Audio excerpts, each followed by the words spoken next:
একদিনে 4টি দেশে হামলা চালিয়েছে ইসরায়েলি সেনাবাহিনী।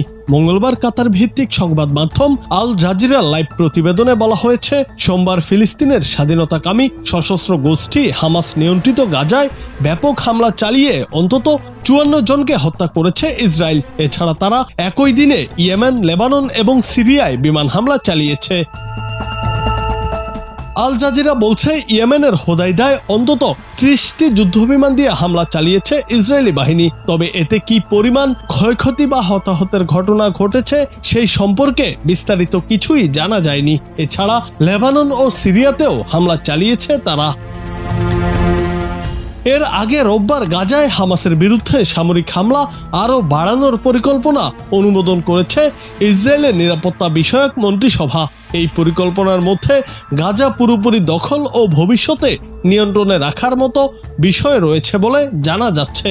ইতিমধ্যেই হাজার হাজার সংরক্ষিত সেনা ডেকে পাঠিয়েছে ইসরায়েলি সামরিক বাহিনী। বাকি জিম্মিদের ফিরিয়ে আনা আর হামাসকে পরাজিত করতে চাপ বাড়ানোকে তারা কারণ হিসেবে বর্ণনা করেছে। জুনায়েদ আহমেদ, বাংলা টিভি।